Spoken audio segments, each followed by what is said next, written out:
Saya teringin nak tanya soalan dekat Tuan Haji Zainal. Tapi risau pula, masa live tu kan dia dah bagi amaran dah. Jangan tanya soalan yang bukan-bukan. Saya nak tanya satu soalan je. Perasan tak? Kadang-kadang Tuan Zainal bila bercakap satu perkara yang berat ataupun dia fokus, dia buat dekat tapak tangan dia tu kan, lepas tu dia macam pusing-pusing, sebelah lagi tangan pusing-pusing, garu-garu kan. Perasan tak?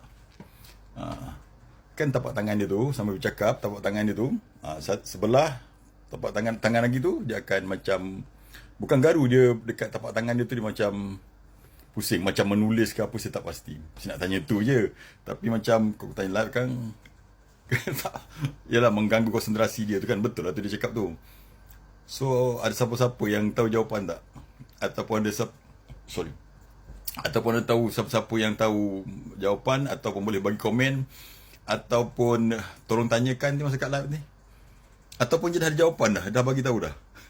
Kan tak tahu, banyak lah ilmu kita dapat. Tapi ada satu persoalan kan, macam bila dekat dia cakap tapak tangan dia tu, dia macam menulis ke garu ke, saya tak pasti. Faham tak? Saya ingat dia nulis kot kat tapak tangan tu kan.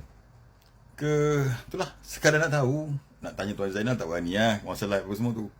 Nak jumpa tak kenal pun kan. Kita rasa macam bukan tak layak, dia banyak urusan lagi kan. Cuma saya rasa tolong tanyakan boleh tak?